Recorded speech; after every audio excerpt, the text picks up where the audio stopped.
Students, this presentation is on dienes and conformational analysis of alkanes, which come under the chapter hydrocarbons. What are dienes? These are alkenes which have two double bonds in them.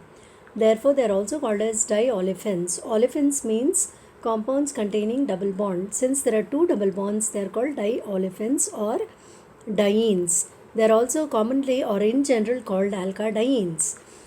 Coming on to the types, there are three types depending upon the position of the double bonds. Conjugated dienes have double bonds which are separated by one single bond. That means they are conjugately or alternately placed. The double bonds are alternately placed. You can see here there is one double bond, another double bond which is alternated by a single bond. So examples include 1,3-butadiene and 2-methyl-1,3-butadiene. Second one is non-conjugated dienes or isolated dienes. These are called so because the double bonds are separated by more than one single bond. Example 1,4-pentadiene. You can see here there is a double bond, here another one which has two single bonds in between. Cumulated dienes or allenes, these have successive or consecutive double bonds. That means the double bonds come one after another. There is no single bonds in between them. Example 1,2-propadiene. Here in these cumulated dienes, the pi systems are not conjugated because they are at right angles to one another. What do you mean by pi system? The pi orbitals of each of the carbon atoms are at right angles to each other. So they don't come in a conjugated way or in an alternating way, but they are at right angles to one another. So this is how they'll be present. They'll be just present right angles. Can you see here? Perpendicular to the axis of the molecule. So these ones are the pi orbital, the shaded ones, and also the unshaded ones. So these lie perpendicular to the axis. This straight line is the axis of the compound. So they are optically active because the R groups are in different planes. Fine. So one of the three types, conjugated dienes are very important. So let us study about this conjugated diene 1,3-butadiene. You may be asked to describe its structure. So this is the structure. You can see that it has a planar molecule, means it appears to be flat. The molecule is planar. Planar means to be flat. So here you can notice that there are double bonds between C1 and C2 and also between C3 and C4. You can see here. And these double bonds, the length of these double bonds are somewhat lesser than the, see here, C1 and C2 and C3 and C4 bonds are somewhat shorter than the actual carbon-carbon double bond. So the actual double bond would have a bond length of 1.34 angstroms, but here you can see I've written it as 1.32, which is less than 1.34. So this is one point, and one more point is the single bond between 2 and 3. Can you see here? There is a single bond between carbon 2 and carbon 3. So it has a bond length of 1.43. So which is again lesser than the actual single bond length of 1.54. So why are these lengths shorter than the normal lengths?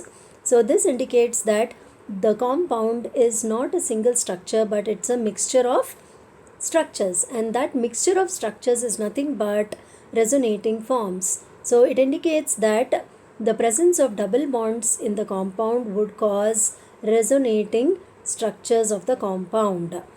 So that is how you can see here. Here this was the same structure I have shown here. This is the same C1 and C2 double bond, but it can also occur in this way. So that is how between 2 and 3 the bond becomes shorter. Here the bond length, the actual single bond should be 1.54, but it is 1.48. So that is because of double bond. So there is a partial single bond and a double bond character, means sometimes the compound shows a single bond between 2 and 3, and sometimes it shows a double bond between 2 and 3. Therefore, the bond length is always found to be decreased, and it is not as 1.54 but it comes to around 1.43. So this shows the phenomenon of resonance acting on this molecule. This is a description of the same thing, and within the molecule overlapping is possible between all the 4 pz pi orbitals. Can you see here? Pz orbitals, and this gives a larger molecular orbital which permits delocalization of pi electrons about the entire molecule. What do we mean by it? So you can see that all the carbon atoms would have pi electrons, pi orbital, the pz orbital, which is the pi orbital, and the p orbital of one carbon can overlap with the other. Same way, the p orbital of say C4 can, say the p orbital of C4 can overlap with C2 and can also overlap with C1, because in the three-dimensional structure all the p orbitals have access to one or the other pi orbitals. So this allows delocalization, means movement of pi electrons overall the molecule. So this again contributes to the stability of the molecule, which we have already studied under, what did we study under? The inductive effect or the resonating effect or hyperconjugation. We have already studied that there should be delocalization of electrons for stability. So the p orbitals of each of the carbon atom have access with, can overlap with any of the 4. So C1 can overlap with the C4 also, and C2 p orbital can overlap with C3 p orbital, or with C4 orbital, or with one C1 orbital, and that's how the p orbitals overall overlap with one or the other, and this allows delocalization of the unpaired electron in them, which keeps moving all over the structure, causing stability to the structure. So these points you have to include under structure of 1,3-butadiene. Coming on to the mechanism of addition of hydrogen bromide to 1,3-butadiene. So we have to discuss the additions similar to Markovnikov's as well as the peroxide effect. Here also there is a hydrogen halide HBr, or what is that, hydrogen bromide, which adds on to 1,3-butadiene. But two additions are possible, 1,2 addition and 1,4 addition. Now what are these 1,2 and 1,4 additions? Always the first carbon, that is C1, so this is your butadiene, 1,3-butadiene, 1 because the double bond is between 1 and 2 here, and here it is 3 because the double bond is between 3 and 4. Always the lowest number is counted. So here it is 1 is counted and here 3 is counted. So this is the structure of 1,3-butadiene, and it takes up, there is addition of this hydrogen bromide as the reagent onto this 1,3-butadiene, and it causes either 1,2 additions, here you can see, or it can cause 1,4 addition. I have written an X mark here to indicate the addition of the positive and the negative part of the reagent HBr. So here one of them gets added and one of them gets added here. So HBr would have two parts, one the positive part and the bromide becomes the negative part. So it is seen that when 1,3-butadiene reacts with HBr, only one of the molecule of the reagent is used here, which causes either 1,2 additions or 1,4 additions. At lower temperature 1,2 additions take place, whereas at high temperatures 1,4 additions take place. Invariably 1,2 is predominantly formed. So let us study the mechanism behind the addition. So first of all, it is heterolysis of hydrogen bromide. So this mechanism is similar to Markovnikov's rule, wherein it forms the ions. So heterolysis of HBr would cause H plus, which is the positive part of the reagent, and Br minus, which is the negative part of the reagent. Now hydrogen part, that is the positive part of the reagent, first combines with, or it acts on the alkene to form a allylic carbocation. Why is it called allylic? The first carbon of the alkene is called allylic carbon. Therefore, it is called allylic carbocation. So, if this is 1,3-butadiene, you can see it is reacting with the positive part of the reagent to form, see here, CH2 reacts with the positive part here, hydrogen, to form CH2H, and the double bond would go off, and this carbon is deficient of electron. Therefore, it gets a positive charge, and therefore it becomes a carbocation. So now this carbocation undergoes resonance, and two such structures are formed. Can you see here? The double bond can move to this carbon also in between these two carbons, and that's how you get structure 2.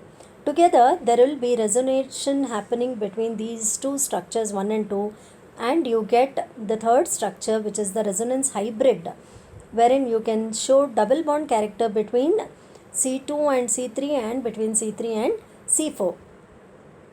Can you see here? Here it is between. So sometimes it is between C2 and C3, sometimes it is between C3 and C4.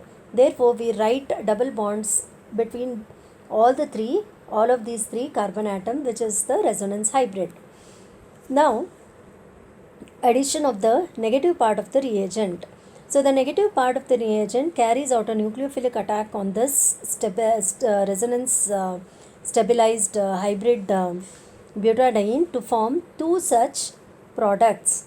So sometimes it can be here. This asterisk mark indicates double bond, the addition on this carbon or addition on this carbon. So sometimes you get it added here, and sometimes you get it added here. So that is what the cation sometimes can be here, C2, or sometimes it can be on the fourth carbon. This same allylic carbocation can exist in 1 and 2 structures. Together we write it as the third structure. So based on the addition of either on the second or on the fourth, we have 1-2 additions and 1-4 addition. 1 is common in both the cases because the positive part is already attached.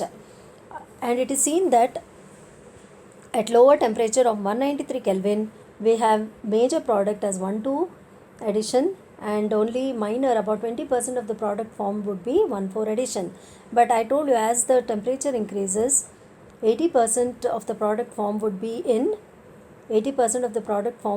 the 1,4 addition, whereas 20% would be the 1,2 additions. So coming on to the conformations of alkanes, let us study what do you mean by this conformation? This is the different arrangements of molecule as a result of free rotation between C single bond C is called as, it gives rise to many structures, and those structures are called as conformational isomers. Now let us study conformational isomerism in ethane. So two methyl groups, so this ethane is CH3 that is C2H6. So you have free rotation between the carbon-carbon, between this carbon-carbon single bond. So we have two main conformations formed because of free rotation between this carbon-carbon double bond. They are staggered conformation and eclipsed conformation, and these conformations can be represented by two formulae. One is Sawhorse formulae and the other one is Newman projections. We'll study about Sawhorse, Newman and Fisher projections, all of these projection formulas in the third semester. Okay, this is the Sawhorse projection, wherein only lines are used to represent the structure of the molecule, and in Newman projection a circle and lines are used, one circle or two circles, and you have the lines. So this is Newman projection and this is Sawhorse projection. Why is it called staggered? Staggered means spread. See, you can see here hydrogen is spread all over, here. Same in Newman also, you can see very clearly all the hydrogens which are clearly visible or spread across the molecule. Coming on to the eclipsed conformation, you can, here it is shown that all the hydrogens are visible, but this hydrogen will be exactly in front of this hydrogen, and this hydrogen will not be visible. But in order to show the difference between, or to represent it properly, the structure has been written like this, and these two, this hydrogen will be masked by this hydrogen is masked by this hydrogen. So literally speaking, we can just see 3 hydrogens instead of 6 hydrogens in eclipsed conformation. In human also, in order to show that it is eclipsed, to show the presence of these hydrogens, we have indicated. But normally what happens, this front hydrogen is masking the this hydrogen, and this hydrogen masks this hydrogen, and this hydrogen, this pointed this carbon is the pointed carbon, this hydrogen masks this hydrogen. So this is the eclipsed conformation. In Sawhorse, okay, that is what is shown here, and slightly displaced, that's what it is displaced in order to show them visible. Actually it is shown visible because they are one behind the other.